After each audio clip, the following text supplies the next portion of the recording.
Both stepdaughters said it together. "You're nobody. We'll decide." They were sitting at my table, in my house, spending money I paid.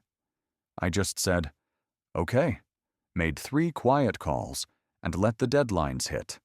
Then their confidence collapsed. True story.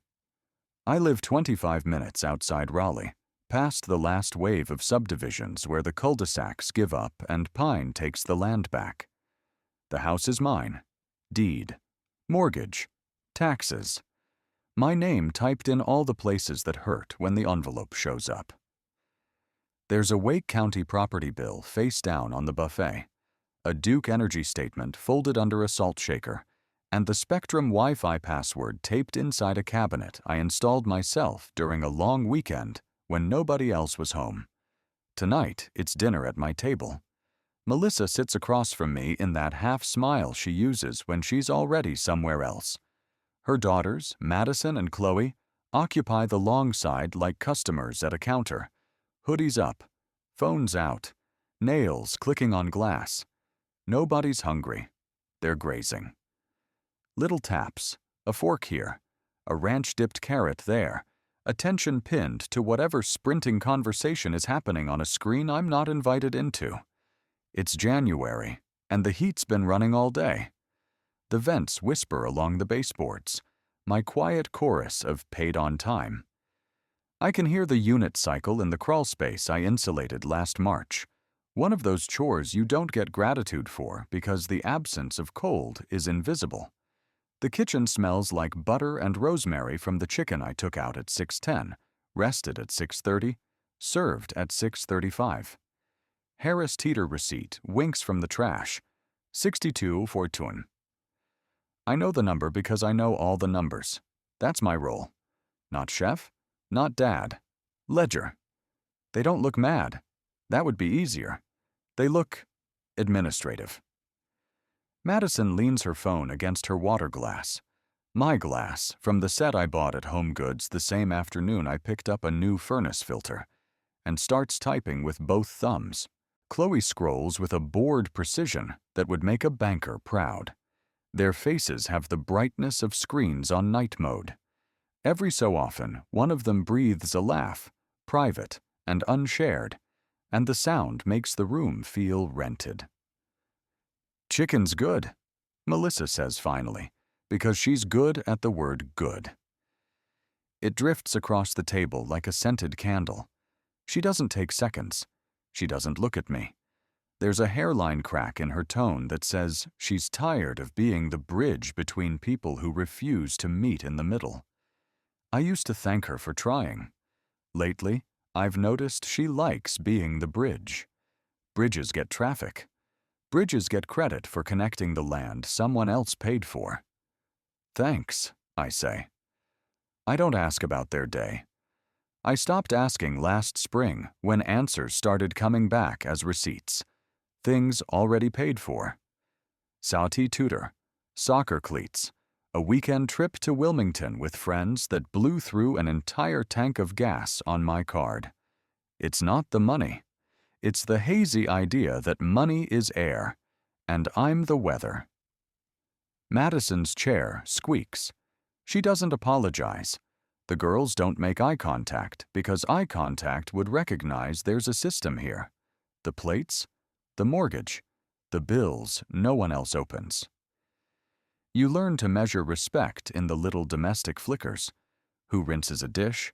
Who turns off a light? Who says, "I got it," when the trash bag stretches white at the corners? Tonight, the bag sits fat under the sink. Tonight, their laughter lands like dimes on a counter. Cold, exact, and not for me. I watch the grooves in the table. I sanded this oak last summer on sawhorses in the garage, stained it warm, and sealed it while ceiling fans spun air over blue tape lines. The finish is holding up except for a faint ring where someone parked a sweating can of Celsius, even though I said we'd use coasters. That ring lives next to a dent from a dropped ladle. That dent lives next to an oil stain. A ghost from the time I changed Melissa's wiper blades in the kitchen because the driveway was a rain river. The table is scarred with evidence that I'm here. The room is arranged to forget it. The vibe is wrong. Not loud wrong. Not slammed door wrong. It's appointment wrong. Like I walked into a meeting that was scheduled without me to discuss an outcome already decided. The girl's posture has that waiting room calm. Tickers running behind their eyes. Notifications stacking into resolve. I can feel a decision shaping itself across from me, mutual and practiced, the way teenagers turn toward each other in a group chat and decide on the story before the teacher asks. Melissa tucks a curl behind her ear. She's wearing the small gold studs I got her for her birthday.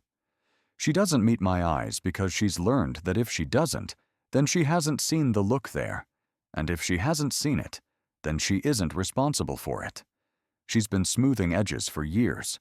Hers, theirs, mine. Until everything is so polished it's slippery. When things slide off the table, she blames gravity. Phone screens glow. Forks idle. Somewhere in the house a heat pump hums paid-for music, and the house listens the way a ship listens to its engine, more when it stops than when it runs. I'm not angry. Not yet. What I feel is a familiar click, like a seatbelt catching. Expectation. The sense that I'm about to be reminded of my assignment. Madison finally sets her phone down. Chloe follows. The twin thud of glass on wood, perfectly spaced like a metronome. That's when I know I'm not paranoid. They've rehearsed something. You can hear rehearsal in timing. You can feel it in the way people square their plates and swallow once. I think about the shared card in Melissa's wallet, the one tied to my checking, the auto-pay dates I know better than birthdays. I think about the Civic in the driveway with the registration I renewed on my lunch break at the DMV. I think about the Wake Tech tuition portal I log into every month because someone forgot her password again, and because the page is confusing, and because I love them enough to make unglamorous systems disappear. I butter a dinner roll I baked from a mix. The knife is quiet on the crust. The butter spreads clean. The roll splits without complaint. Everything I touch gives way politely. That's my superpower. That's my curse. When I look up, the girls are watching me with that hospital-bright patience I've only ever seen in waiting rooms and HR offices. The room holds its breath like it's reaching for a pen. Madison lifts her chin first. Chloe mirrors it an instant later, like a second hand catching the minute. Melissa's eyes flash to me and away, a quick weather report that says, "Please don't make tonight hard." I take a sip of water I poured myself. The ice came from a tray I refilled yesterday because the automatic maker quit 2 years ago and I never replaced it. I decided not everything needs to be automatic. Then the girls speak. Not angry, not loud, synchronized. Like a practiced line in a school play, they're too cool to admit they rehearsed. You're nobody. We'll decide for ourselves. It lands heavier than it sounds on paper. Heavier because of where we are. My oak table, in my kitchen, under the pendant light I wired and leveled with a torpedo level because the first time it hung crooked, and it bothered me. Heavier because of what's underneath us. A mortgage drafted in my name. Property taxes I paid in November. A home insurance auto debit. I don't even look at anymore because I've set it and forgotten it so they can do the same. Heavier because the plate in front of them cost money, and the forks, and the electricity warming the room, and the Wi-Fi streaming whatever gave them the courage to say it together. Melissa winces at the line like it hit a nerve she knew was exposed. She opens her mouth to smooth it, a reflex as old as the first argument we ever had, but closes it when she sees my face. I don't know what my face is doing. It's not heat. It's not flush. It's the expression you make when a dentist says, "You'll feel some pressure." A necessary pain disguised as process. I let a single second pass. 2. Enough time for a fork to tick once against a plate somewhere down the street. Enough for the heat pump to exhale a new breath. "Okay," I say. No drama. No volume. Just that one word. Clean as a receipt. Ordinary as a closing door. I slide my plate back, the chair legs soft against the plank floor I refinished last summer when everyone was at the beach with their father, Ryan, the fun dad with concert tickets and overnight adventures, the hero of holidays who never once asked what the water bill looks like in August. I stand. I take my dish and fork and glass to the sink. Rinse. Soap. Rinse again. The motions are muscle memory from 1,000 nights exactly like this, but with different sentences spoken. I set the plate in the rack. I wipe the counter with a folded paper towel and run the faucet just long enough to warm. I click the light over the stove off. A tiny, quiet audit. Madison's mouth tilts. Victory, she thinks. Chloe looks back to her phone, already filing tonight's moment under boundaries set. I dry my hands and put the towel back on its hook. The room sounds like home sounds after someone says the thing you've been avoiding. Too bright, too clear, too simple. "Ethan," Melissa says gently, like my name is the beginning of a compromise. They didn't mean. I shake my head once. Not a warning. Not a plea. Just enough. "I heard them," I say. I walk around the table. As I pass behind their chairs, I see the notifications stacked on their screens. Group chats named things like Seniors and Core. A Venmo ping pops on Chloe's lock screen from someone named Liam. For Uber. I don't read further. That's not my business anymore, apparently. I stop at the buffet where the property tax bill sits under a coaster, half hidden like a war photo covered by a dish towel. I straighten it, not to make a point, just a habit of order. My mind, uninvited, starts its list anyway. Honda payment due on the 3rd, shared visa closes on the 17th, Wake Tech tuition auto draft on the 1st, travel team soccer dues on the 5th, Spectrum the 22nd, Duke Energy the 28th. Everyone in this house floats on those dates like an easy river. I built the river. I kept it from flooding. I kept it from running dry. "You're nobody," they said, at my table, in my house, living on my current. It's funny what that sentence does when you hold it up to the light. It's a label trying to stick to a moving part. I slide my wallet out of the bowl where we keep keys and spare change. The leather is worn at the fold from years of sitting in the center console while I wait in pickup lines, let the AC run, and send the "here" text to people who don't text back. I don't look at them as I put the wallet in my back pocket. I don't take my keys. Not yet. There's no leaving to do tonight. There's just a small shift in gravity. "Okay," I say again, to myself this time, the way you say, "okay," when a contractor quotes a number that's more than you wanted, but less than a disaster. I grab the plastic grocery bag I keep looped under the sink and sweep the bones and napkins from my place into it. The bag whispers when I nod it. I set it beside the trash because it's full, and the next bag is under the cabinet, and I want to see who will bend, who will look, who will notice the stretch turning white at the corners. Madison's eyes track me with the curious attention you give a quiet animal. Chloe looks back to her phone, complacent, certain the performance is over and their line landed. Melissa's chair creaks as she half rises and then sits back down, caught between scripts. Peacekeeper, wife, mother, bridge. "You're really not going to say anything?" she asks softly. I dry my hands again, though they're already dry. The towel is the color of oatmeal. I bought 2 of them last month when the old ones started smelling like the gym bag no one empties. I hang it straight. I look at the table, at the ring from the Celsius can, at the dent from the ladle, at my own fingerprints drying on the wood. I said something, I tell her.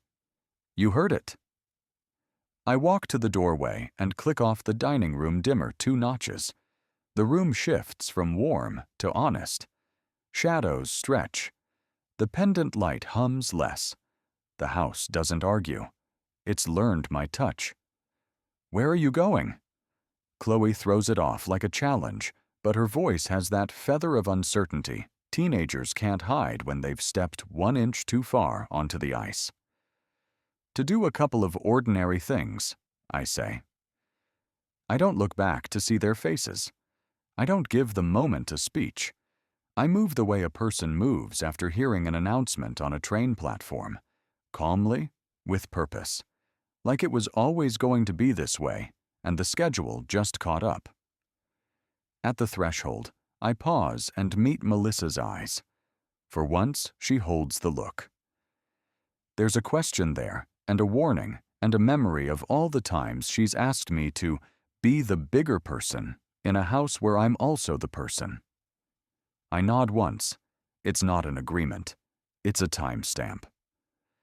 In the hall, the thermostat glows 69. Paid warmth. A family group text blinks on my phone. Melissa. Girls, please put dishes in sink. Chloe. Okay. Madison. Heart. The small choreography of civility resumes, thinking the play continues as written. Behind me, the house keeps humming, the way a ship hums when the captain changes course and no one on deck notices until the shoreline starts drifting a direction they didn't choose. I don't go far, just to the small room off the garage that I call my office because calling it a home office invites people to wander in and set things on the printer. The door shuts the way I rehung it last fall. True, quiet, catching on the latch with a firm click that says, "The world stays out until I say otherwise." The desk is a slab of maple on 2 filing cabinets. Top drawer, warranties and manuals. Middle, paid statements. Bottom, a shoebox with every title tag and registration I've kept since the Bush years. On the wall is a whiteboard with the same 4 words I write every month on the 1st. Mortgage, lights, wheels, school. It's not inspirational. It's a checklist for gravity. I sit. I plug my phone into the braided cable that actually charges. I take out my notebook, the ugly one, spiral-bound, with the cover half torn off. It's the book that doesn't impress anyone, but beats memory every time. A ballpoint lives inside the coil, waiting. Call 1 is the bank. I don't need the number.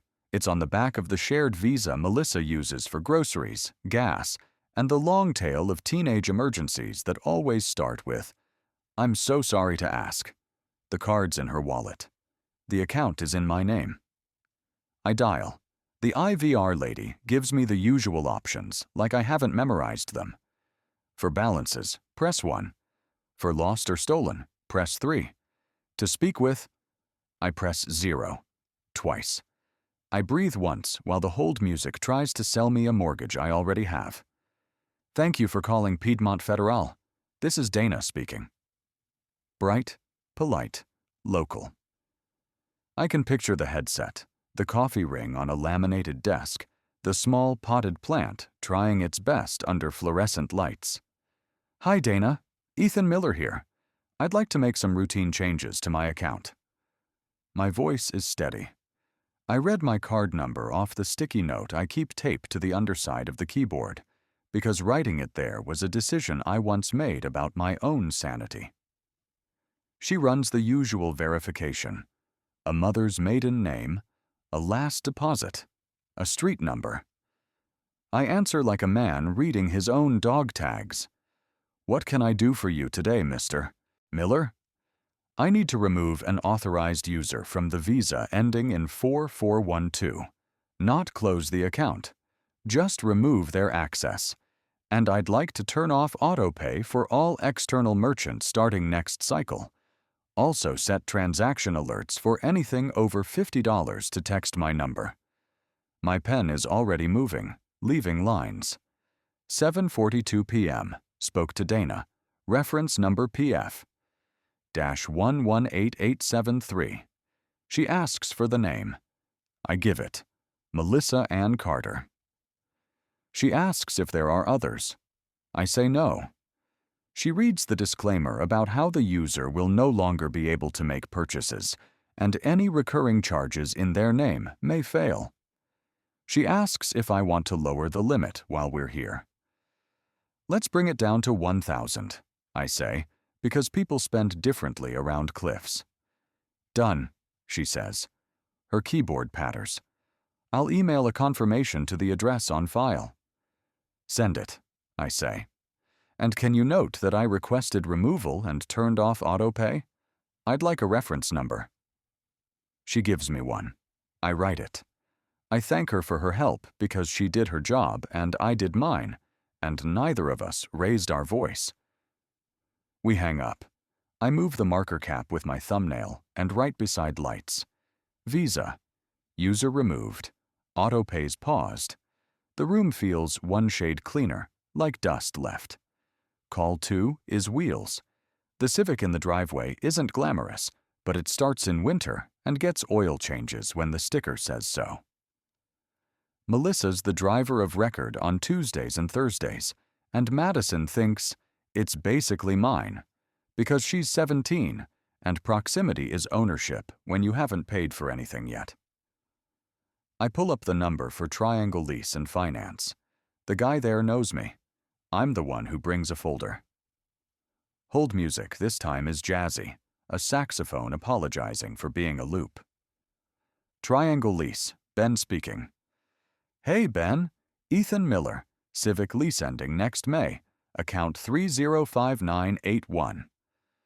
I can hear his smile zoom into place. He loves a customer who leads with numbers. What can I help with, Ethan? I need to update permissions. Remove all secondary drivers. Keep only me as primary. And add a note that vehicle use is restricted to insured drivers listed on the policy. No exceptions. If you need a copy of the updated declarations page, I can email it tonight. Not a problem, he says. I'll remove secondary drivers. Do you want to add anyone else later? If I do, I'll call, I say. Also, please remove the vehicle from the neighborhood parking registry under any badge other than mine. I'll swing by tomorrow and pick up a new hang tag from the HOA office if needed. He taps. He reads back changes. I write, 7:58 p.m. Ben, Triangle Lease, section drivers removed, note on insured use, reference number TL-22045. The pen digs a little trench in the paper as it goes. I feel the car in my mind shift keys from hook to pocket. Thanks, Ben, I say. Email confirmation to the address on file. You got it? Call 3 is school. Not their school, the public one with the brick sign and the marquee that says, Be Kind. Though I fund that too through taxes. This call is the program that made us all feel like we were investing. Wake Tech dual enrollment tuition for Madison's Jumpstart credits, plus the private soccer academy Chloe swears is her future. 2 drafts, 2 different worlds, 1 card. I start with Wake Tech because bureaucracy moves slower than sports, and I want the timestamp. I log in on my laptop because they always ask you to do that anyway. The portal opens with my email because I set it up when I set up everything else. 2-factor asks me for a code. I fetch it from my phone and think, for a second, about who rescues who here. There's a Manage Payment Methods button. I click it. My Visa pops up like a familiar face. Next to it, Auto Pay. On. I click off. A prompt? Are you sure? I am. I print the confirmation as a PDF to a folder called Receipts_Evidence because I've learned the difference between knowing and proving. Then I hit the Contact Bursar link and compose something that reads like a shrug in a suit. Good evening. Ethan Miller here, the payer on Madison Carter's dual enrollment account. Please remove my payment method and note that the student is now responsible for future tuition and fees. Do not charge my account for spring classes. Thank you. I add my phone. I attach the auto payoff confirmation. I click send. I write 8:11 p.m. Wake Tech. Auto payoff. Emailed Bursar confirmation saved. Soccer next. The academy is called Raleigh Elite, which is optimistic and fine.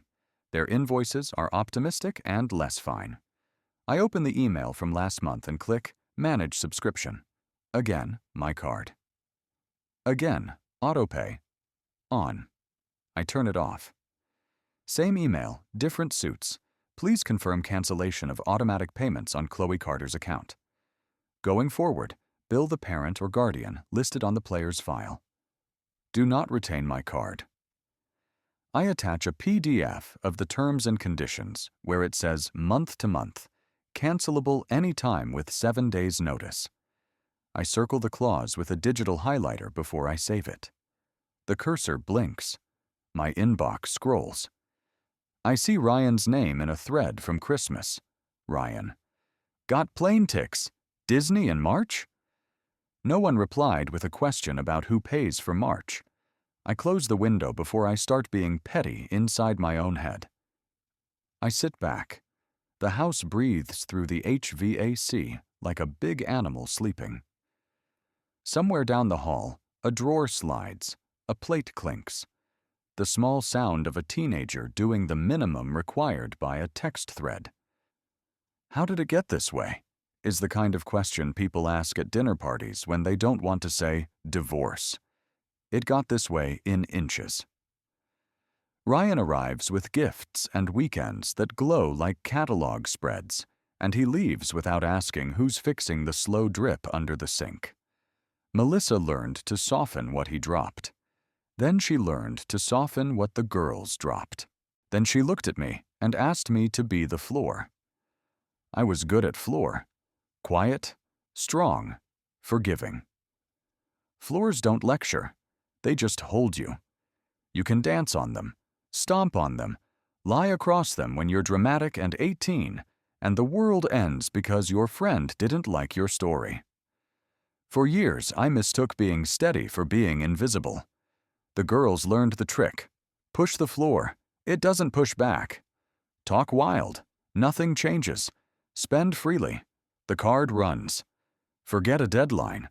Mr. Miller will log in. I click open my email drafts folder. There's one I've kept there like a life jacket. Subject: household responsibilities. Sentences: dull, exact, non-negotiable. I don't send it. I don't need to. Pushing send would be a speech. I'm not delivering speeches. Instead, I take 3 pictures: the whiteboard with mortgage, lights, wheels, school, the bank confirmation with the last 4 digits, the lease account page with my name alone in the driver slot.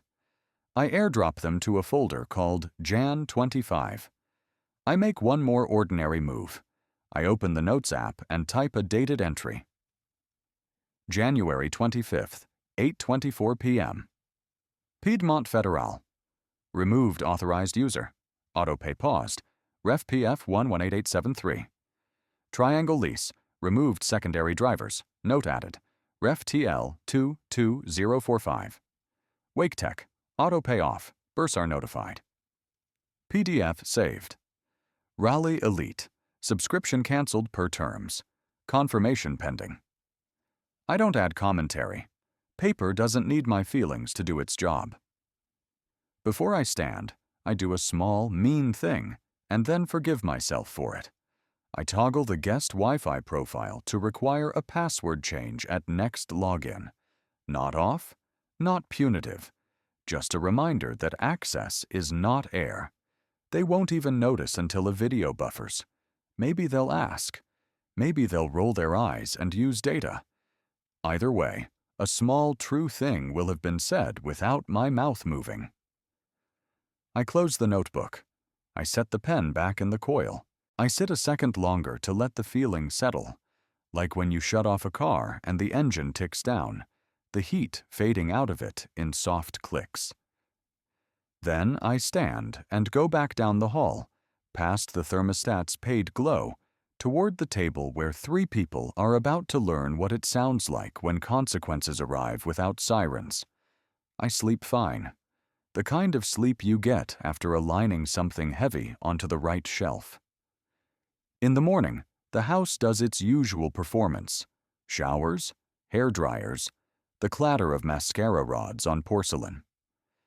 Chloe asks where the good cereal is without looking up and finds it where it always is because I put it there last night. Madison is late, then later, then accusing the microwave of being slow. Melissa floats, soft words and soft hands, kissing foreheads in a choreography that makes everyone feel gently managed. I make coffee, black, because cream is a promise that mornings will be kind, and I'm not here for promises. By 7:32 a.m., they've gone. The driveway shows 2 sets of tire tracks, one from the Civic at 6:58 with Madison at the wheel. Just to school, I swear. And one from Melissa's SUV at 7:19. I wipe the counter, load the dishwasher, and leave the plastic grocery bag tied by the trash can. It's still full because chores are a language, and I'm watching for fluency. At 8:05, I get the first email. It's from Piedmont Federal, confirmation routing itself to my inbox like a swallow returning to a barn it recognizes. Authorized user removed. Alerts enabled. I star it. I drop it into receipts_evidence. The subject line has my name in it, which is to say, the house says Ethan out loud for once. At 8:41, a second email. Wake Tech Bursar, your autopay has been canceled, as requested. Student is responsible for spring term fees due February 1st. There's a PDF, embossed in bureaucrat blue. I swipe it into the same folder. The line that matters is unemotional. Outstanding balance will result in dropped classes on February 3rd. Facts are polite bullies. They don't raise their voice. The day goes on. Work is work. Numbers. A Zoom where someone says, parking lot this, like ideas can be left idling with the hazards on. At lunch, I run to the HOA office and pick up a new hang tag for the Civic in my name. The manager, a man with a buzz cut who loves policy the way some men love college football, nods approvingly when I ask to replace all previous registry entries for that plate. I keep the tag in my pocket and feel it against my thigh like a reminder that keys are not metaphors. After 3, texts start landing with the jittery energy of plans unraveling. Madison. Civic's fine, right? Security guy said something about sticker? I answer. Pick up new hang tag from me. Listed driver only. Read. No reply. Then a new text. Different thread. Chloe. Why is Wi-Fi making me log in again? I type, guest password changed. Use the house network. Check the inside of the cabinet. The pause is its own music. Then, Chloe. NVM using data. I put my phone face down. You can't teach someone to come inside while they're still happy in the rain. At 5:12 p.m., I'm in the driveway, carrying a sack of water softener pellets, when a Corolla I don't recognize idles a little too long by the curb. The driver leans on his horn the way you tap a fish tank. Madison steps out of the Civic with a practiced sigh, tosses her bag on the hood, and jerks her chin at me. Why can't Liam be on the driver list? That's dumb. He's insured. Because rules matter when there's liability, I say. I don't raise my voice. I don't apologize to Liam for the inconvenience of adulthood. I hold up the hang tag like a ticket. You can hang this if you need the car. You're not listed. Melissa isn't either. Come inside. She looks at Liam like I've mispronounced a sacred name. Liam does a shrug with his eyebrows that says he is Switzerland and also a teenager. Fine, she says, like the word can rewrite policy. She stalks past me, into the house, and clangs cabinets even though that's not what cabinets are for. I follow, set the pellets by the pantry, and wait. She reappears with a Bluetooth speaker under her arm, sound as attitude, and the Civic's key looped on her finger like a charm. She holds out her hand for the tag. I don't move. Terms, I say. You don't drive without your mother's explicit text. Text, not vibes. You don't carry passengers I haven't met. And if a ticket lands in the mailbox, you answer the door when a stranger knocks. She blinks. She wasn't expecting negotiations. She was expecting weather. Whatever, she says, which is teenage for I don't accept the world, but the world is happening anyway. She snatches the tag, hooks it on the mirror, and leaves. Liam gives me a two-finger salute that I choose to interpret as respect because I want to be generous once today. That night, dinner is chicken tacos because simplicity diffuses arguments. Melissa offers a fragile joke about someone eating all the shredded cheese. The girls laugh in relief, like parolees spotting daylight. I let the relief sit. I am not here to rate it. January tips toward February. The days pass in frugal weather and routine. On the 29th, Spectrum drafts as usual, and I pay it because I also use the internet and because a spiteful man is a stupid man. On the 31st, Melissa texts a heart from the salon chair, where her friend does her hair for half price and full gossip. She adds, "Pizza tonight? My treat." I text back a thumbs up and pick up a 2-liter because I know her treat means my pickup. It doesn't bother me. It's an exchange, and exchanges are honest. February 1st hits like a gentle bell. Tuition due. Nothing explodes at 8 a.m. The sky doesn't open. The email goes to Madison's inbox, not mine. I know that because at 4:20 p.m., a message arrives. Madison. Weird charge thing with Wake Tech, can you check? I sit in my truck in the parking garage and type, "You're responsible. Check the email." 3 dots, bloom. Fade. Bloom again. Madison. I thought you were doing this one more semester? Mom said, me. Autopay is off. You said you'd decide for yourself. Silence holds longer this time. Then, Madison. Okay. It looks so small in a blue bubble. The smallest words carry weight when they risk being true.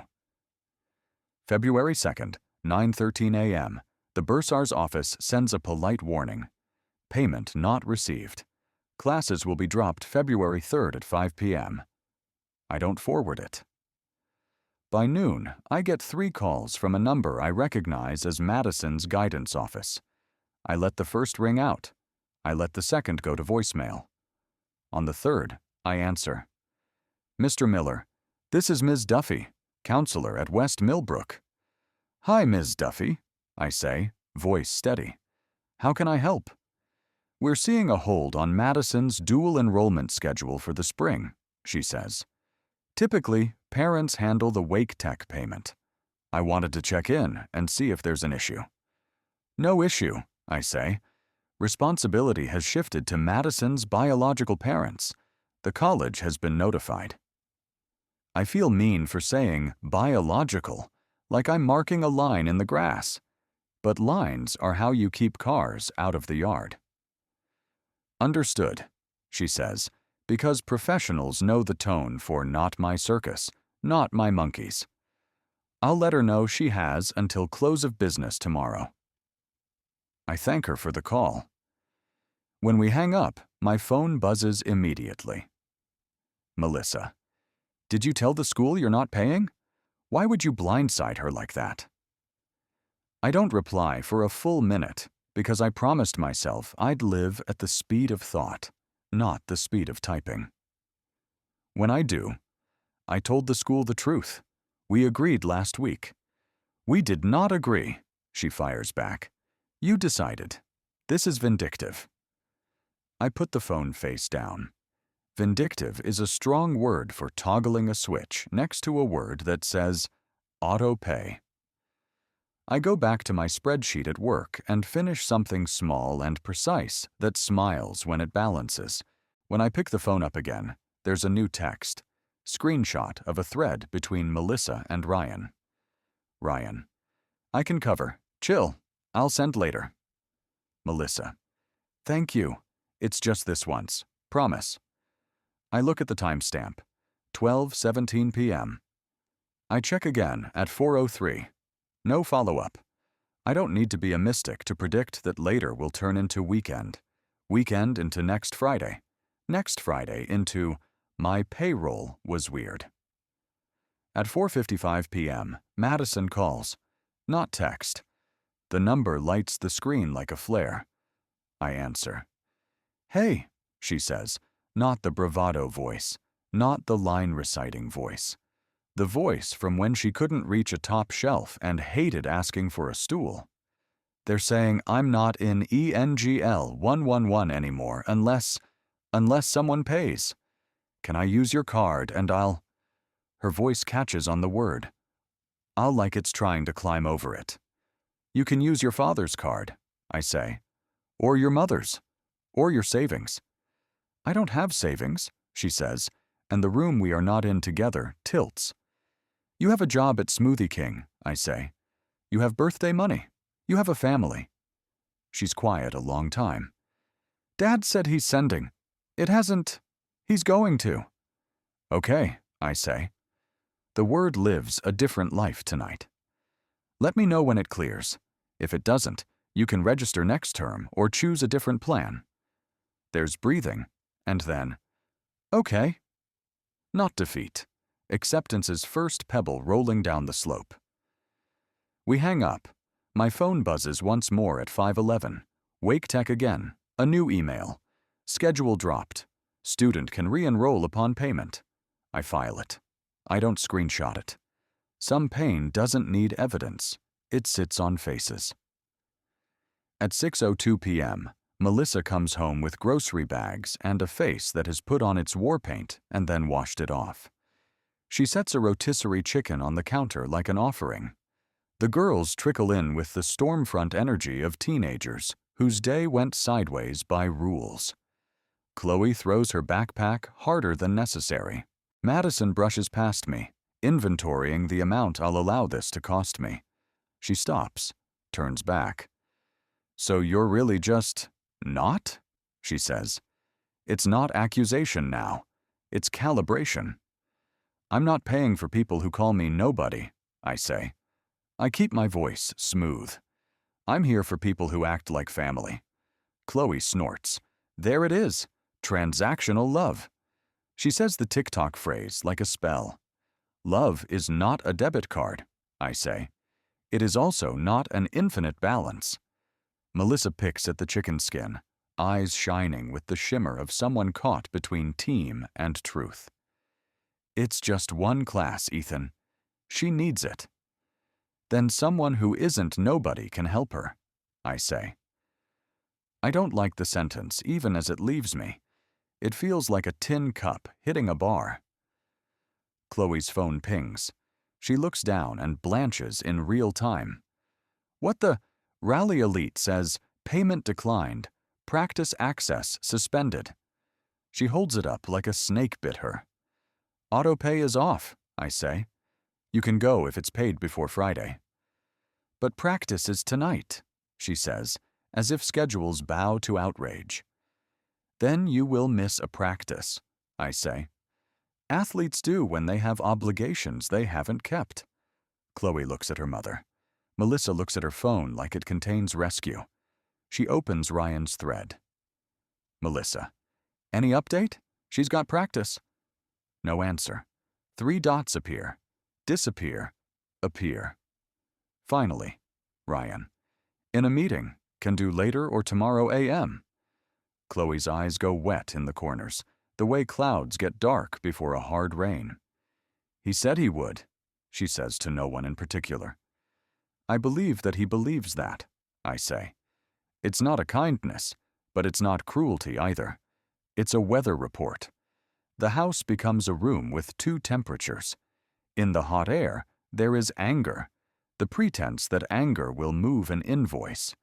In the cool air, there is the sound of a fork on a plate and someone breathing through a problem they've avoided. I plate chicken, rice, green beans. I set them on the table, my table, with the ease of a man who has run 1,000 service lines no one ordered. We eat. No speeches, no autopsy of the day's lesson. I taste rosemary and patience. Later, in the quiet, Madison knocks on my office door. It's a soft sound, new. She steps in without the armor. She holds her phone like a white flag. I can cover half, she says, tight-chinned. And Mom can. And Dad said in the morning. If I pay now and he pays me later, can I? Half is adult, I say. Adult is good. I open my laptop. I don't take out my card. I slide the chair. Sit. We'll walk you through it. You'll call, not me. I'll be here in case they ask for a number you don't know. She sits. She dials. She stumbles through account numbers and looks up when she doesn't know something. I nod. She asks the bursar to re-enroll her, and the woman on the line, another Dana, always a Dana, says yes if payment is received by noon tomorrow. Madison reads out a debit card number with hands that shake just enough to be human. When the call ends, she blows out a breath. Thanks, she says. She doesn't look at me. She looks at the whiteboard and the words there. She reads them aloud, one at a time, like she's spelling a name. Mortgage, lights, wheels, school. That's how houses stand, I say. In the hallway, Chloe is a silhouette, listening. Her practice bag sits slumped like a dog by the door. She doesn't speak. The silence is not contempt tonight. It's a recalibration of gravity. There are no fireworks, no apologies. The night lands the way a plane lands in steady weather. Rubber, runway, a long humming deceleration. Outside, the pines are black ladders against a winter sky. Inside, a home figures out in small clicks what it means when the floor stops pretending it is the air.